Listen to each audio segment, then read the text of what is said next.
El moralista de Santa Genoveva, capítulo 5 de la historia de Pedro Abelardo.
El texto trae un epígrafe de Abelardo que dice: no es mi costumbre guiarme por el uso, sino por la razón.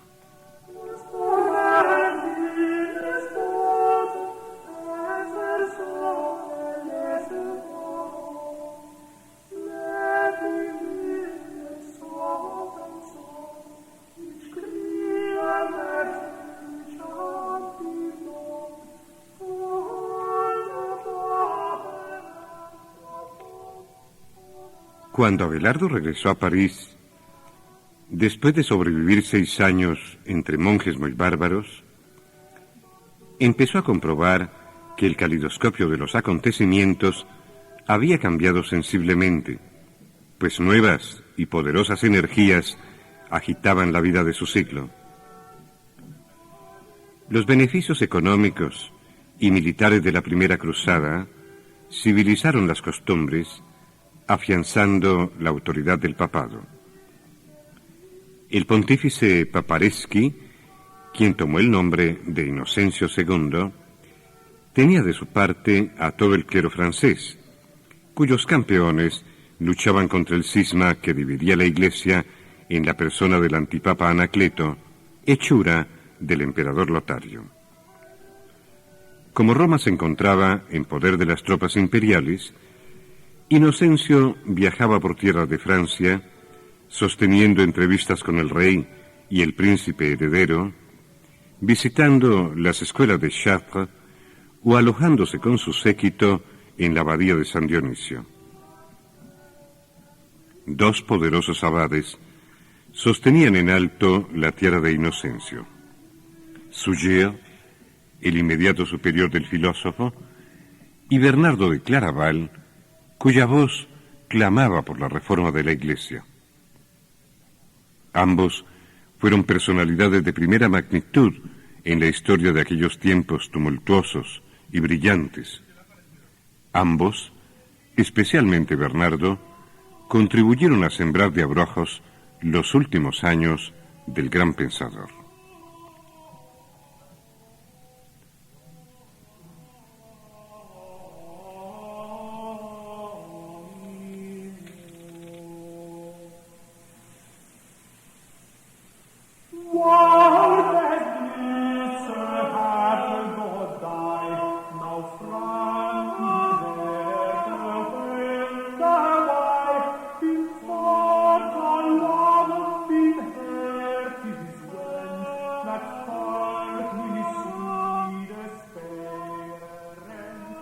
Suger, de humilde condición, fue condiscípulo del futuro rey Luis el Gordo en los claustros de San Dionisio, y los 2 hombres cultivaron a lo largo de sus vidas una amistad cálida y provechosa.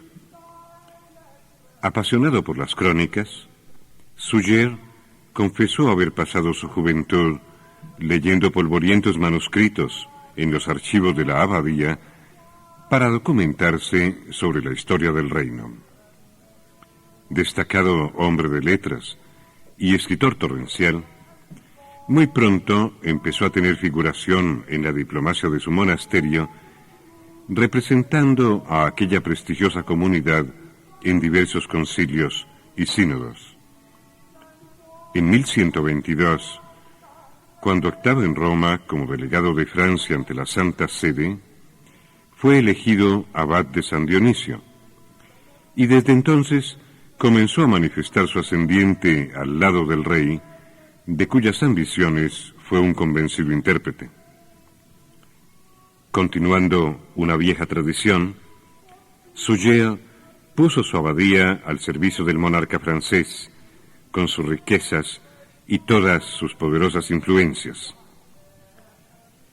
En su calidad de primado del reino, a él estaban realmente sometidos los obispados reales, a todos los cuales representaba ante el Papa.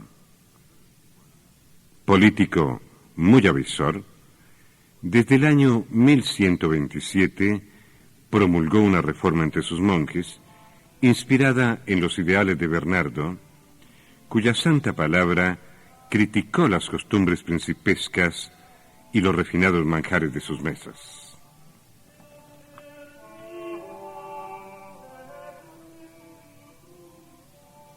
Fuente tras fuente son servidas. Como es día de abstinencia de carne, hay 2 platos de pescado. Todo está preparado con tanto arte que después de 4 o 5 entradas uno todavía siente apetito. Porque, para no mencionar nada más, ¿quién puede contar las múltiples maneras como los huevos se preparan y adornan? Con cuánta diligencia los rompen, los baten a la nieve, los cuecen, los tajan. Llegan a la mesa unas veces fritos, otras asados, rellenos con otros manjares o solos. ¿Qué diré del agua que beben cuando ni siquiera admiten el vino diluido en ella? Durante una comida se pueden ver garrafas todavía medio llenar que hacen retirar de la mesa en 3 o 4 oportunidades. Diversos vinos son más bien olfateados que gustados, catados delicadamente, hasta cuando después de una exigente discusión escogen entre todos el más fuerte.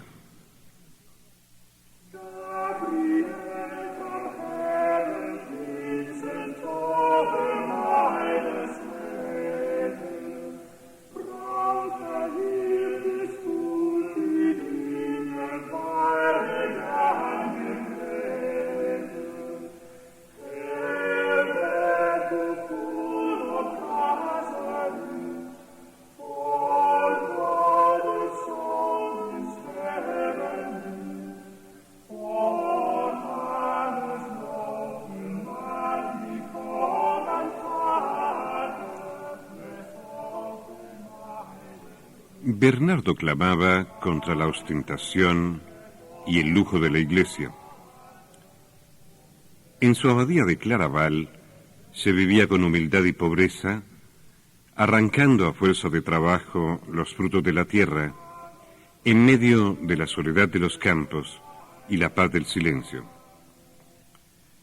A diferencia de Suger, Bernardo pertenecía a la nobleza borgoñona y se había hecho monje cisterciense cuando contaba 20 años, liderando una conversión masiva de no menos de 30 personas de su aristocrática familia.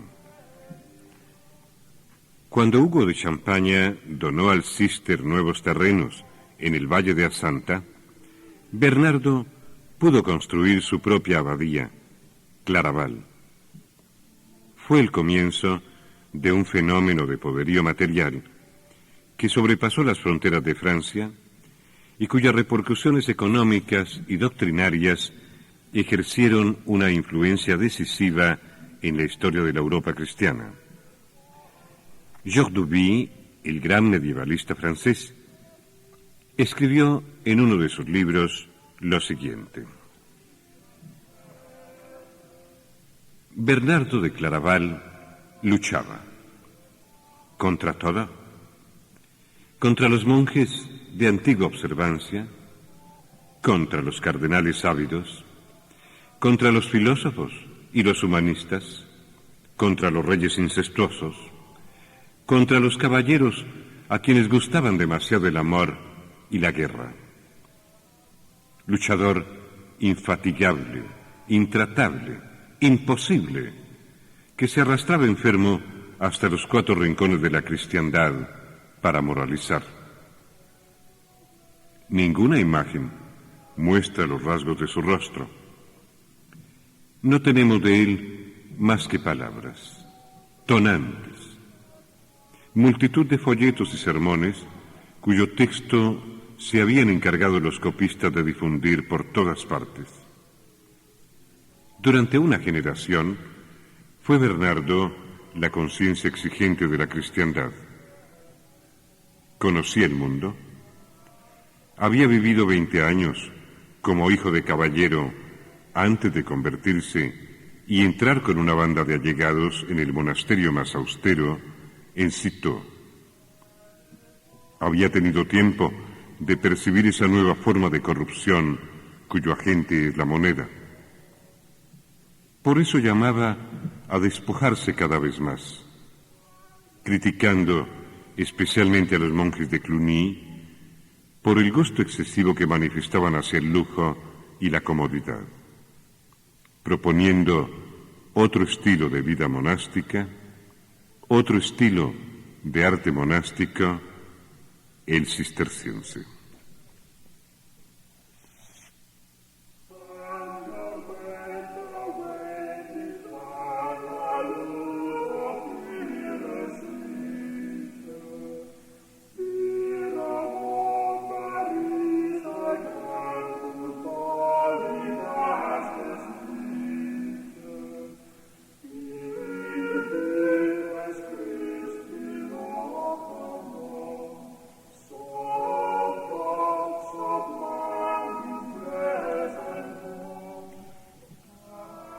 El mismo año de 1128, cuando Abelardo partió para su infierno de Bretaña, el concilio de Troyes confirmó la regla de los caballeros templarios, monjes de yelmo y coraza, entre los cuales figuraba André de Montbard, tío materno de Bernardo.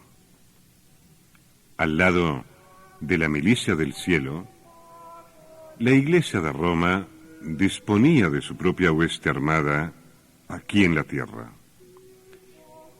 El abad de Claraval, quien participó en la redacción de los estatutos del templo, hizo públicamente un elogio del nuevo ejército. La idea de un monje cristiano que arremete contra sus semejantes a golpes de espada dejó de parecer contradictoria a partir de aquel momento y durante casi 200 años, hasta cuando Felipe el Hermoso aniquiló a los templarios en 1315.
Los tiempos, en efecto, habían cambiado.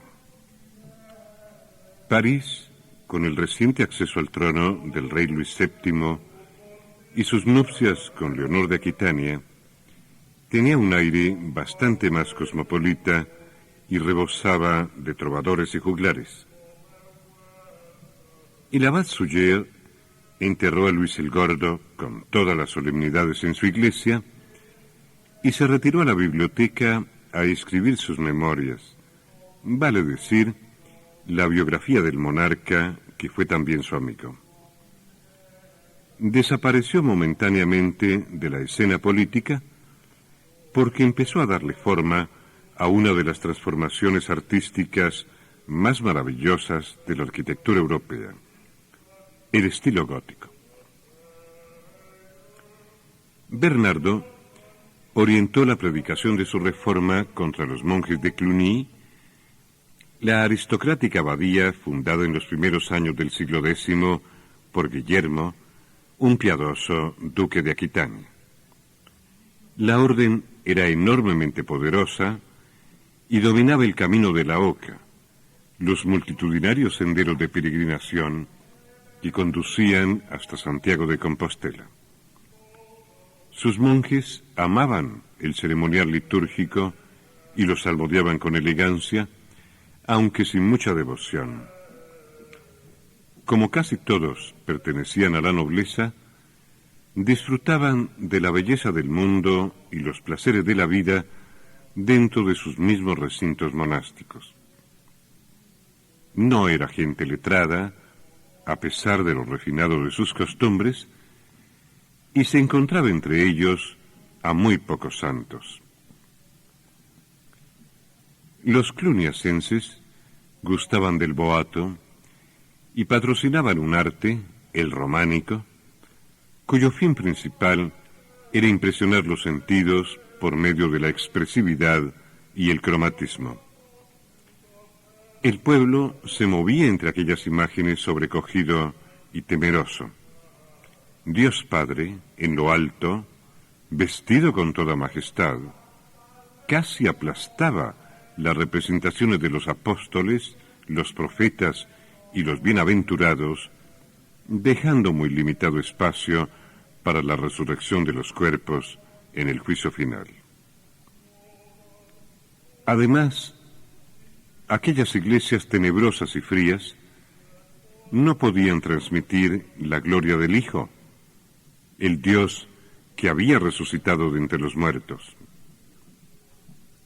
Una nueva teología, centrada en la persona de Jesús, venía a humanizar el pensamiento sobre lo divino, sacándolo del ámbito apocalíptico que le había sido tradicional.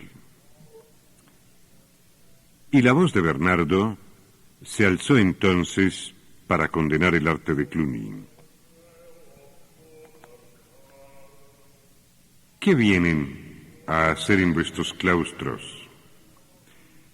donde los religiosos se entregan a las santas lecturas, esos monstruos grotescos, esas extraordinarias bellezas disformes y esas bellas deformidades? ¿Qué significan aquí los monos inmundos, los leones feroces, los bizarros centauros que no son hombres más que a medias? ¿Por qué los guerreros en el combate? ¿Por qué los cazadores soplando en los cuernos? Aquí tan pronto se ven varios cuerpos bajo una misma cabeza, como varias cabezas sobre un solo cuerpo. Aquí un cuadrúpedo arrastra una cola de reptil, allá un pez tiene cuerpo de cuadrúpedo, aquí está un animal a caballo.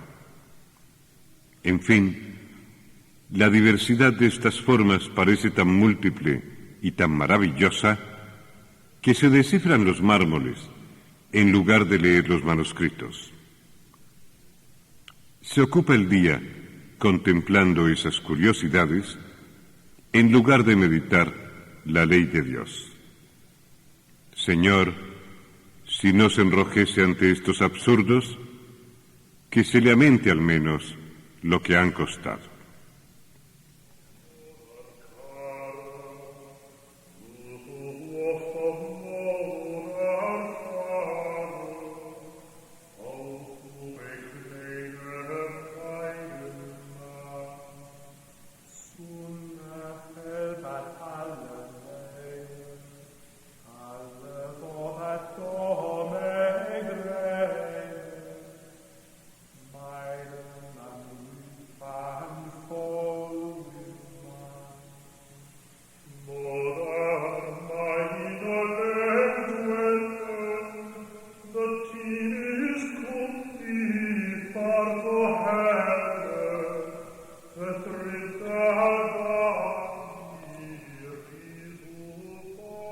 Estas palabras, ejemplo de una elocuencia que conmovió a su siglo, se encargaron de desacreditar las creaciones del arte románico, impulsando el surgimiento de una nueva sensibilidad en las mentes cristianas.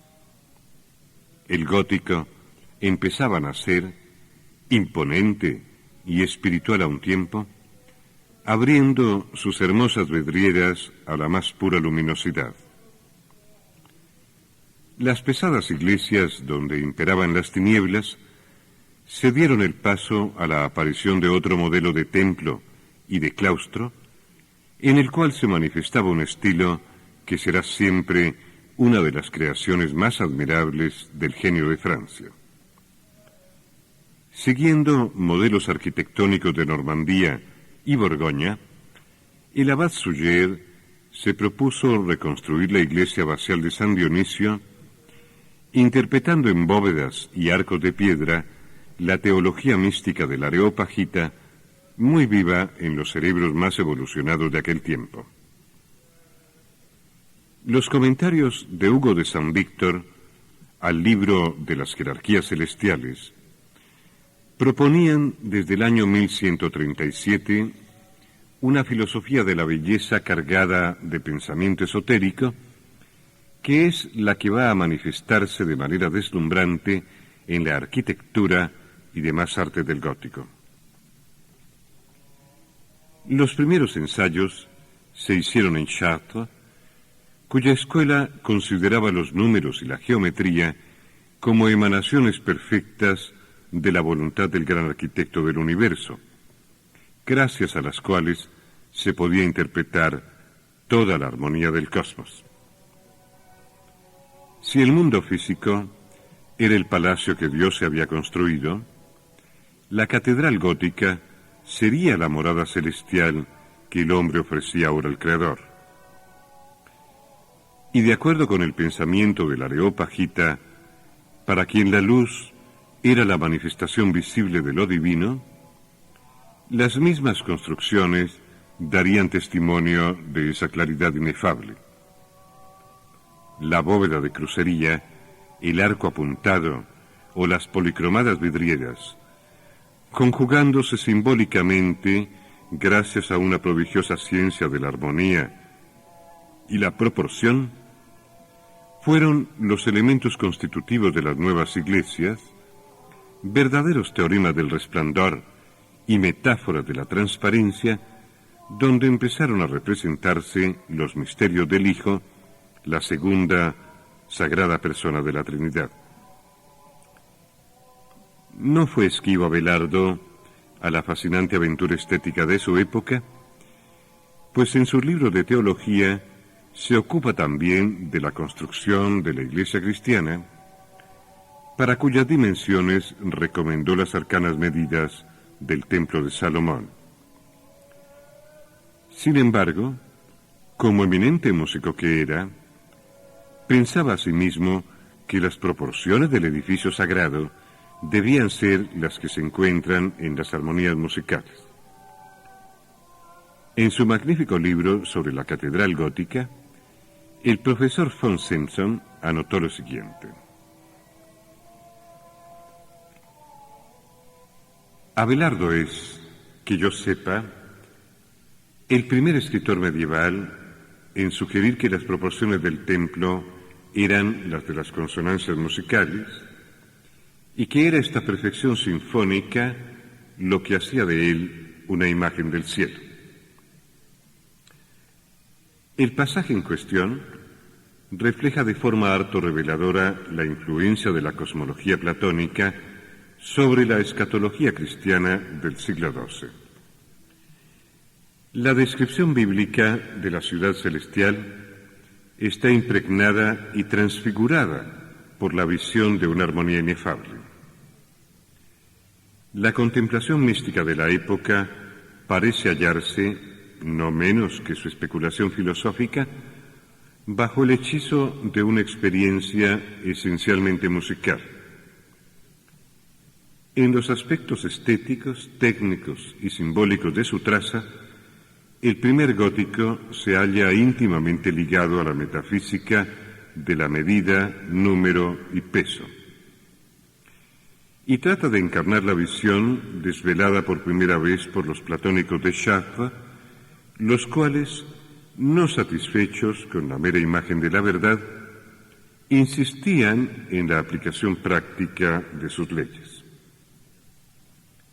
Considerada desde esta perspectiva, la creación del gótico señala y refleja una época en la historia del pensamiento cristiano, el cambio que va desde el acercamiento místico a la verdad hasta el acercamiento racional, el alba de la mística cristiana.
En el año 1137 vuelven a tenerse noticia de Abelardo, esta vez en París, donde había abierto escuela en la vecina montaña de Santa Genoveva, amparándose en la protección real. Evitaba de esta forma, simultáneamente, someterse a la autoridad del abad de San Dionisio y a la del obispo de Notre Dame. Bien pronto, la montaña se transformó en un pequeño burgo, animado por la vitalidad de una juventud llegada desde todos los rincones de Europa. A los pies de Abelardo se sentaron en esos años hombres de tanto talento como el revolucionario Arnaldo de Brescia, el filósofo Juan de Salisbury o el místico Pedro Damiano. Nunca como entonces tuvo tanta repercusión el pensamiento del maestro y jamás fue tan abigarrado el bullicioso tropel de sus alumnos. Parecía como si en la montaña de Santa Genoveva empezara a insinuarse la aparición de la primera universidad europea. Abelardo habló entonces sobre cuestiones teológicas y las copias de sus escritos circularon por doquier, provocando admiración en los doctos, pero también escándalo en los piadosos, debido a su titánico esfuerzo de abarcar con la razón todo lo que existe en la tierra y en el cielo. Lamentablemente, este esfuerzo por comprender las costumbres y creencias de una comunidad determinada que es una de las más nobles ocupaciones del espíritu humano, ha provocado casi siempre la reacción de ideologías muy poderosas y violentas, empeñadas en defender cuanto pertenece al pasado.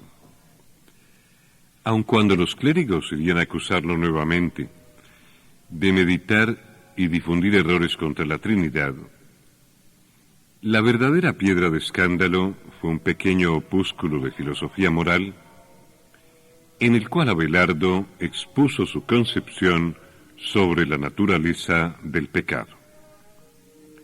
Pues la creencia en el pecado, profundamente anclada en la evolución del cristianismo a partir de San Pablo, hunde sus raíces en la tradición del pensamiento judío conforme lo manifiestan los libros del Antiguo Testamento.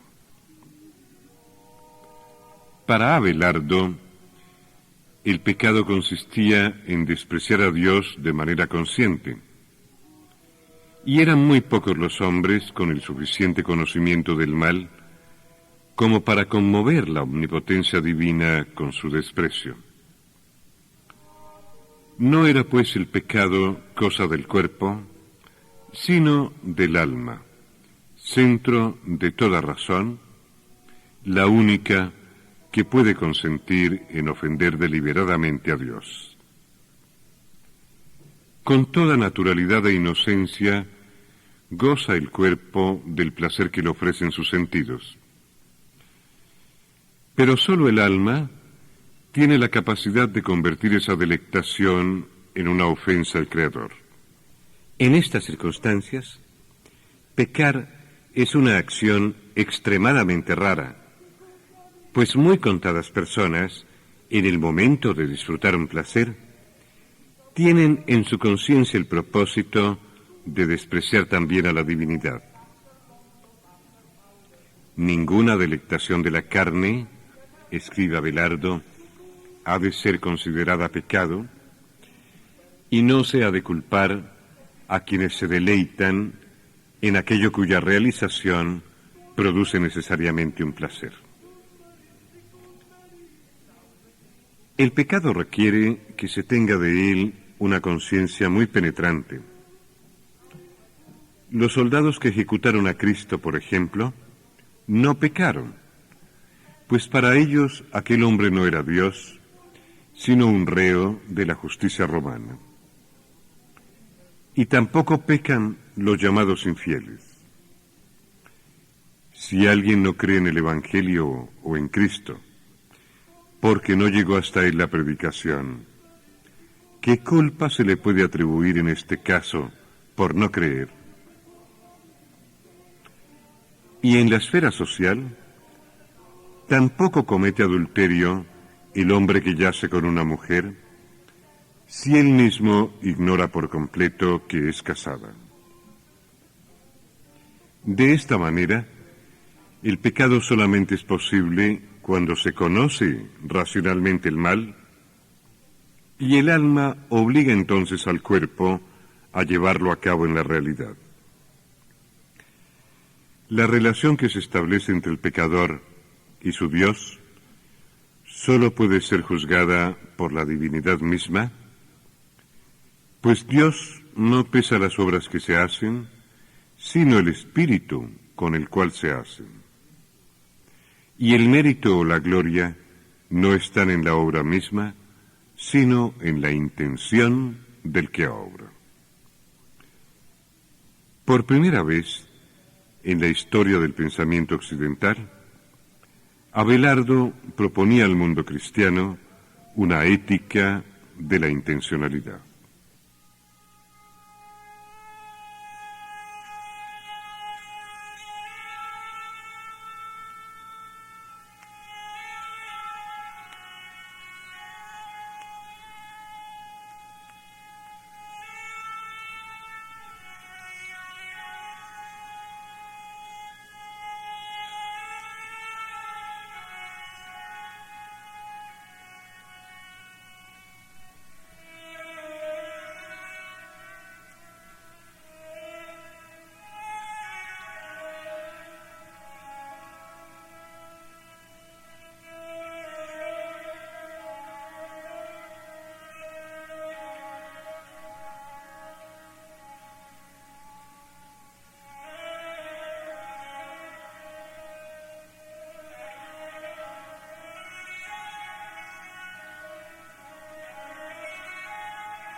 Y en esta forma finalizamos la emisión número 218 del programa Solo a dos voces, en la cual hemos presentado El moralista de Santa Genoveva, capítulo 5 de nuestra historia de Pedro Abelardo.